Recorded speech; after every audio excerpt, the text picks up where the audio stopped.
Start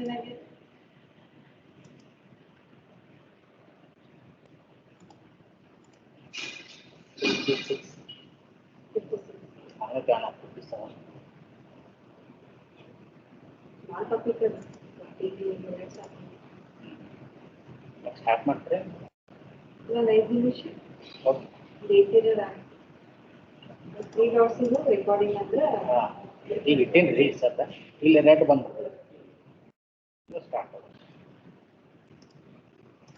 ನಾನು deposit ಒಂದೇ ಇಲ್ಲ ನೀವು ಡೆಪಾಸಿಟ್ ಮಾಡ್ಕೋಬೇಕಂತ ನಾವು ಬರಕತ್ತಾರಲ್ಲ ತಕ್ಷಣ ಕ್ಲೀನ್ ಆಗ್ತೈತಿ clean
Good afternoon, everyone.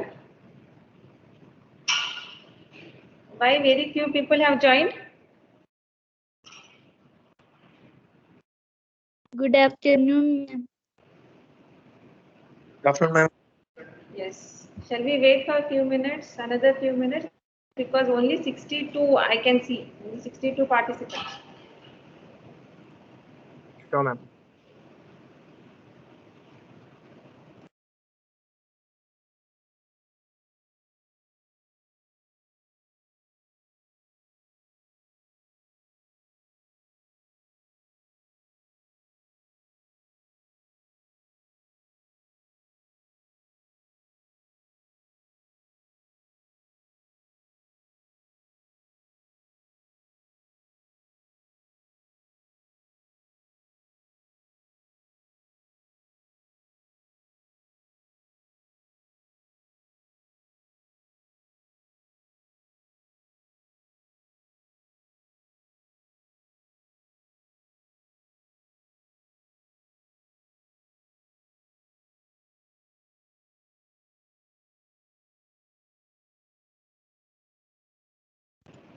Okay, shall we start now?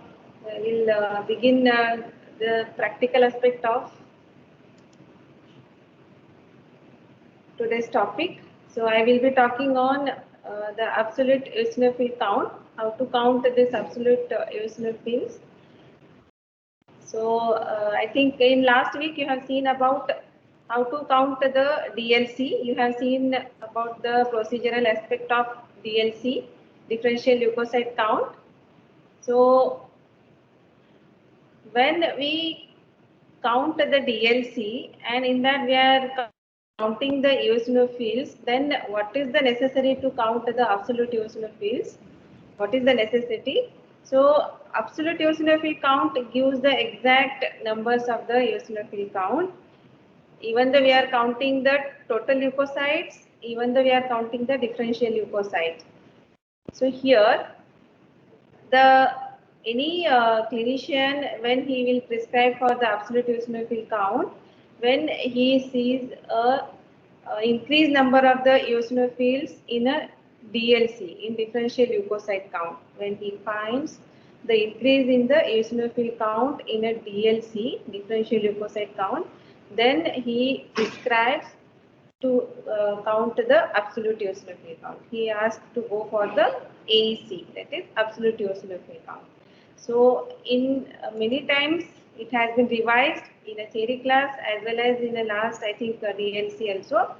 So once again, I want to just briefly revise it. So eosinophils, it is one of the types of WBCs, and it is having the multiple granules in its cytoplasm. So it is a granulocyte, no doubt. So the size of the cell is approximately 10 to 14 micrometer. What is the feature of nucleus? The nucleus is purple in color and it is a bilobed connected with the chromatin threads.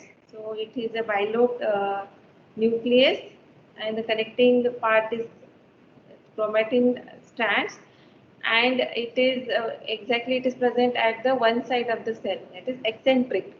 That's why it appears like a bilobe, or it is appearing as a spectacle shape. Okay.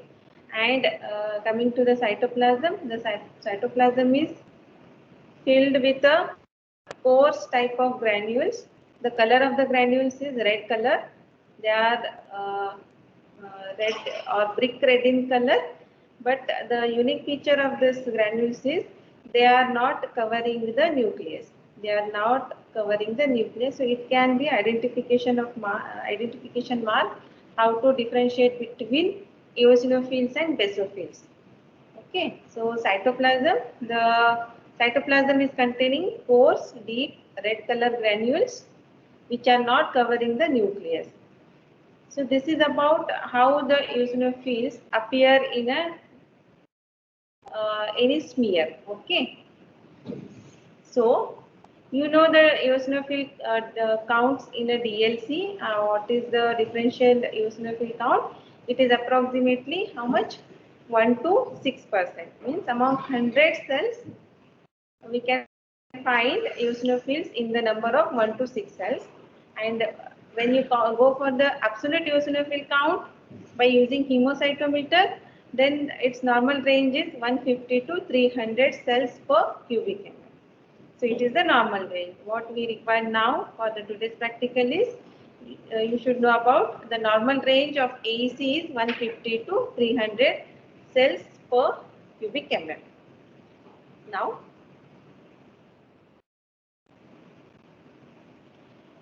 yes. So I am talking about there are many eosinophil cells.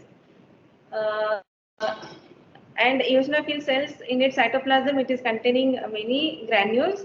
So these granules are nothing but these are like a pocket-like structure which are containing many protein-like things or enzymes. Okay. So these granular contents they are listed out here. The most of the important granular content is histamine. So granules of the eosinophil releasing the histamine. Then another is degrading enzyme, that is the lysosomal enzyme type A, and another important proteins for the cytoplasm is having major basic protein and eosinophilic cationic protein. So these are the two important proteins of the eosinophilic granules. Another important enzyme is eosinophil peroxidase. So depending upon the granular content of these eosinophils, the eosinophil is performing its functions accordingly. So eosinophil, it is performing a mild phagocytic function. So it is performing a mild form of cell degradation. That's why it is called mild phagocytic, but predominantly it is functioning in a allergic reactions. It is functioning as an anti-inflammatory cell. Apart from that, it helps in a parasitic infestations, to fight against the parasitic infestations, and it is performing major role in immunity. So these are the functions of eosinophils. Now coming to the today's topic proper, how to count the eosinophil by this method, absolute eosinophil count. So to count the eosinophil, it has two types. One is direct method, another one is indirect method. In the indirect method, we are using the total leukocyte count. With the help of that count, we are again counting the accurate number of the eosinophils. And in the indirect method, so what is I am going to tell, that is the indirect method for the absolute eosinophil counting. So what are the materials required for this experiment? So here, first of all, we require a sterile lancet and the spirit swab, then compound microscope.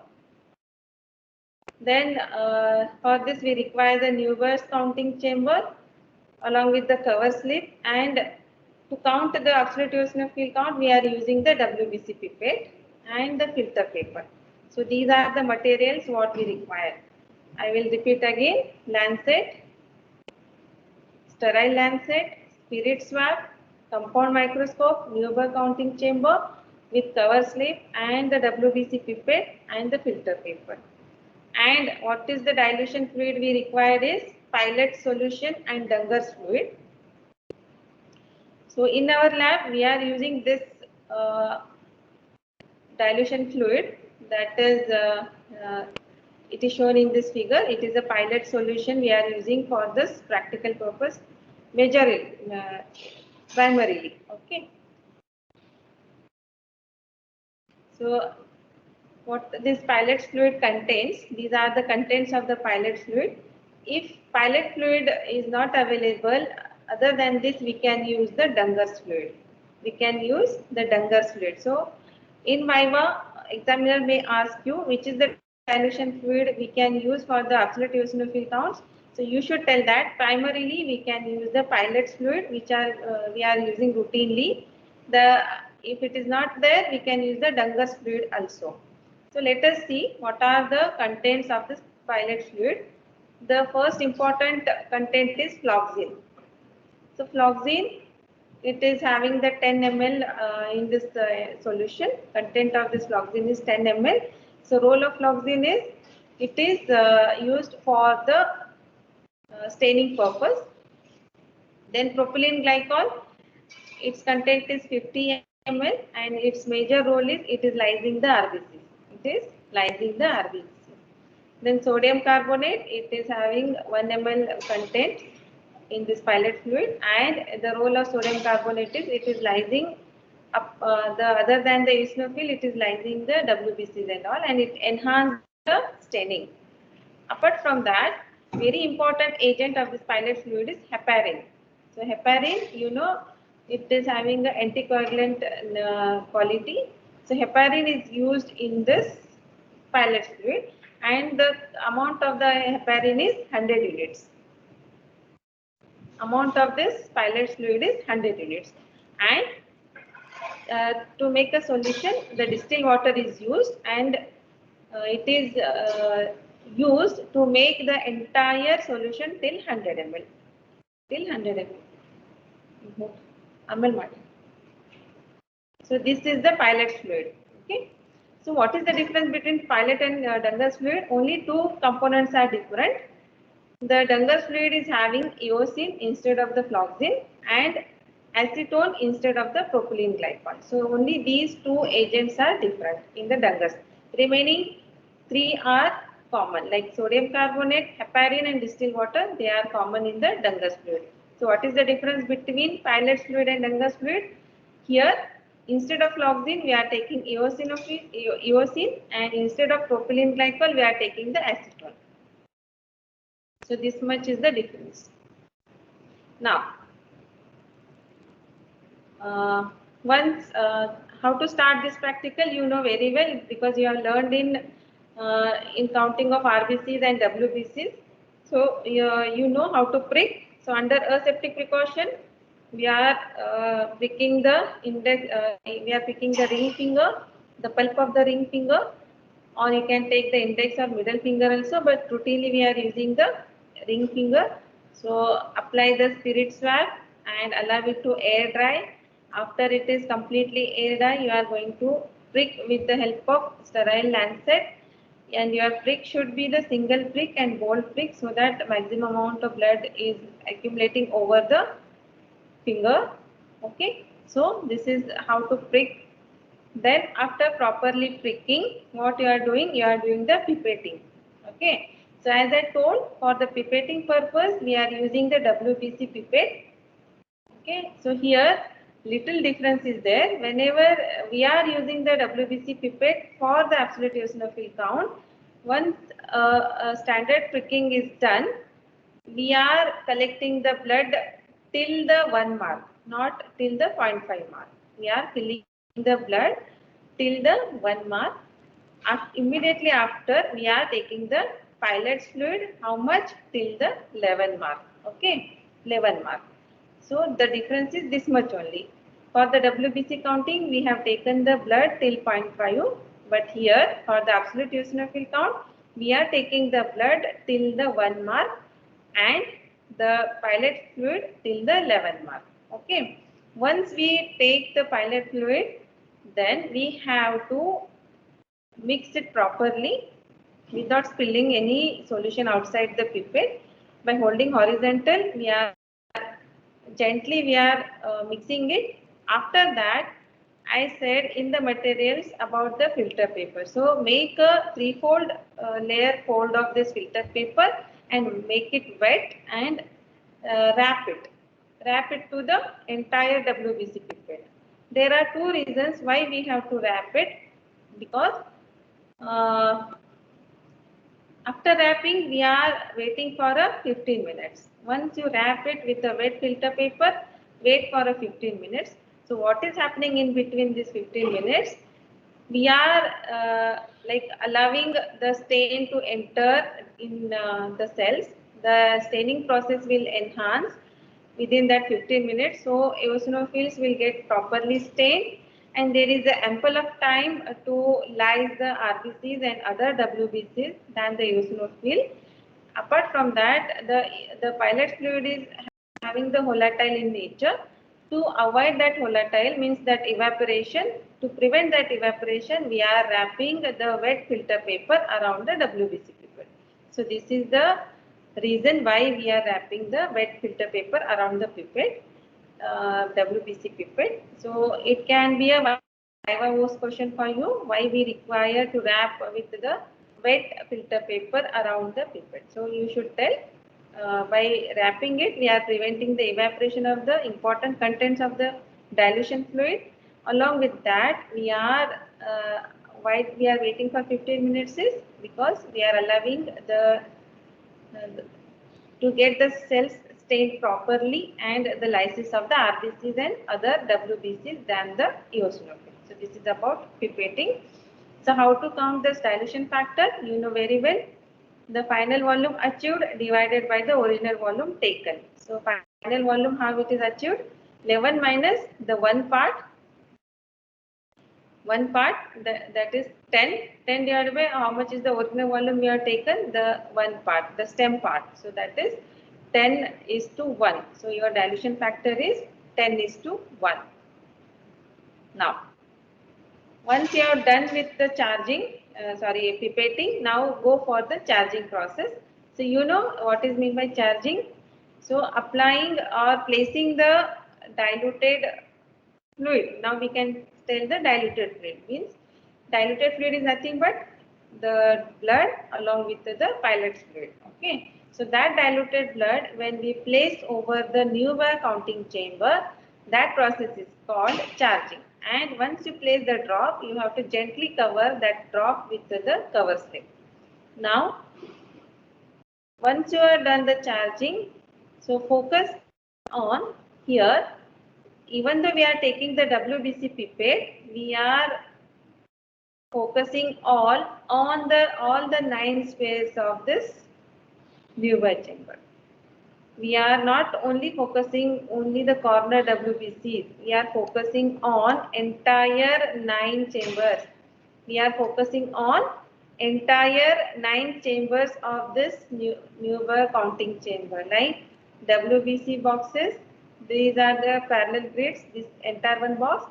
This is another WBC box, like that. The center, all the 25 RBC boxes. So 1, 2, 3. 3 into 3, 9. So entire 9 squares we are taking to count the eosinophils. The reason for this is already the eosinophil counts, eosinophil cells are very less in numbers. that is the one reason that we are considering all the 9 boxes. So you know the measurement of this entire Newberg chamber. So this entire length is 3 millimeter in length, and breadth is also 3 millimeter in length. So the area will be 9 millimeter square. The area of this entire will be the 9 millimeter square. So you understood the charging and what are the areas we should count. So 9 squares we are considering. So coming to the calculation, you are okay with this dilution factor. We have counted the dilution factor and we are taking it as a 10:1. So the next point is how to calculate the volume of fluid. So for this what we require is area into the depth.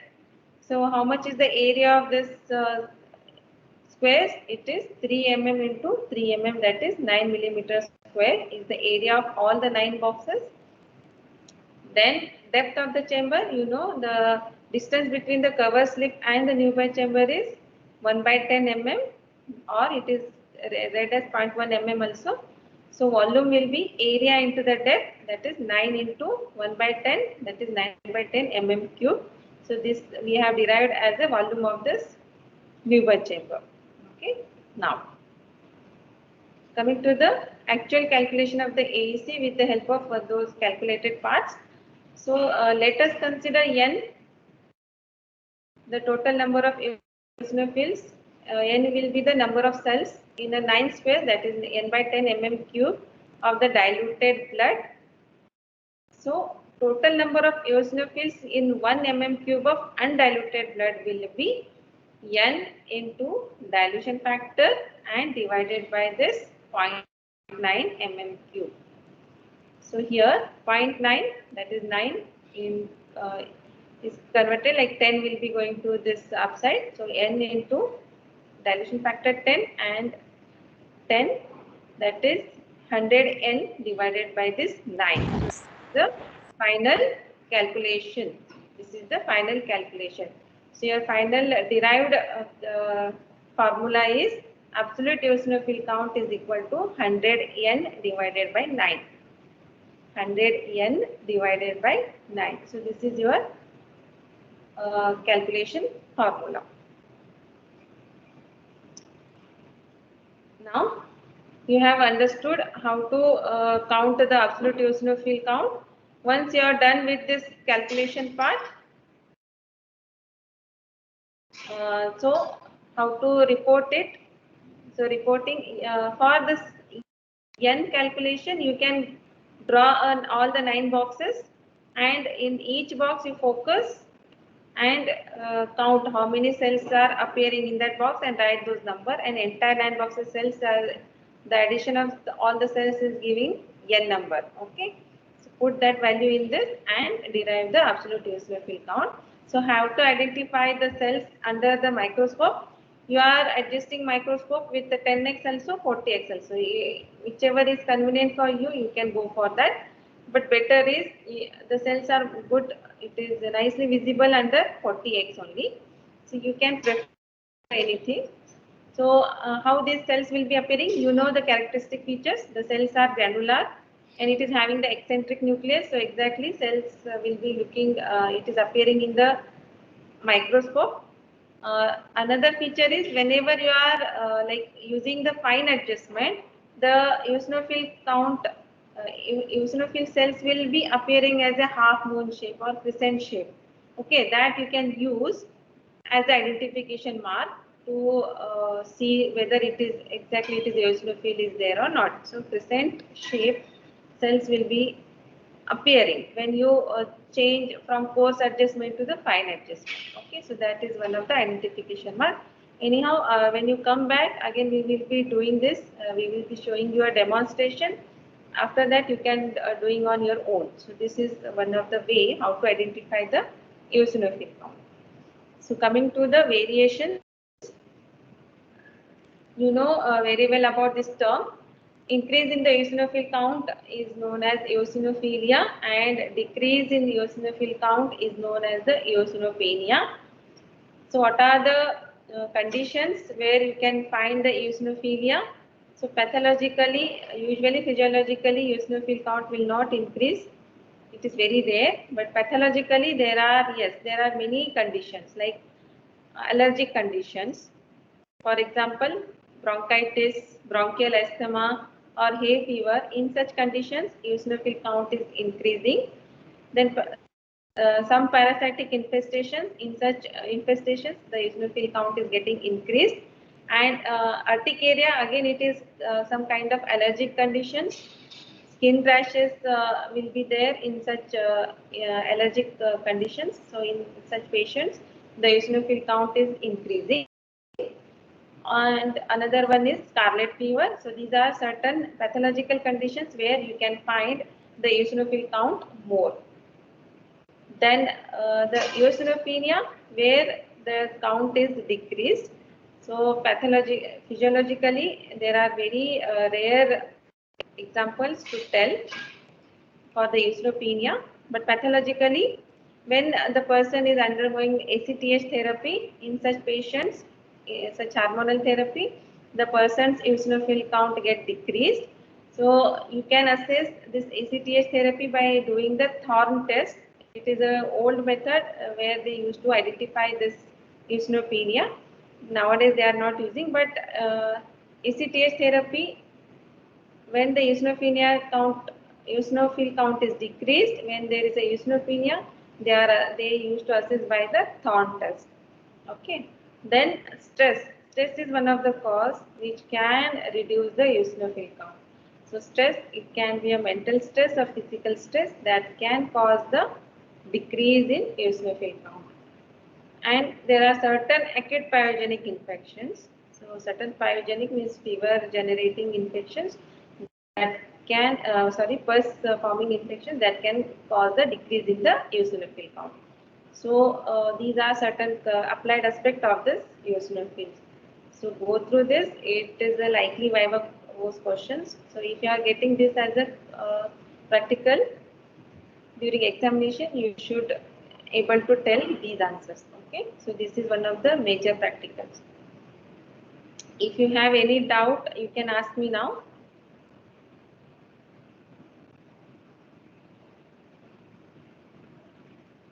If you have any doubt, you can ask me.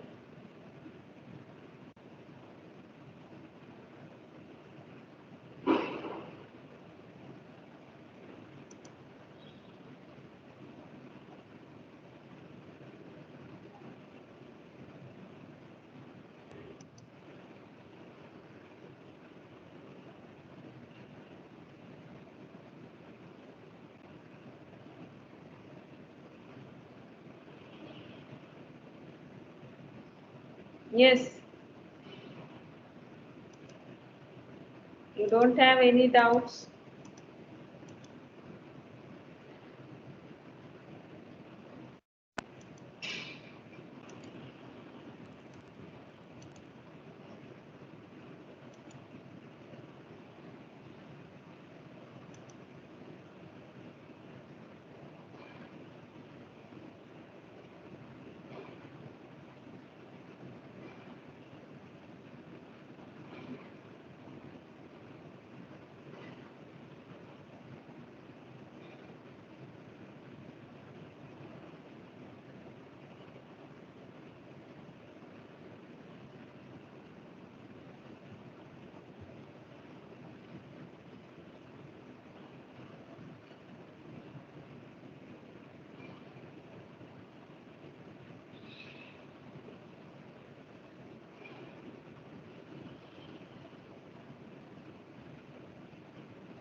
Okay, if you don't have any doubt, I will sign out now.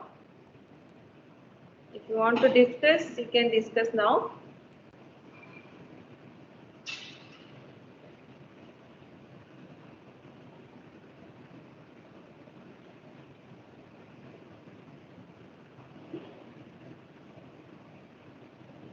Okay, thank you. Thank you, ma'am. Thank you, ma'am. Thank you, ma'am. Thank you, ma'am. Thank you, ma'am. Thank you, ma'am.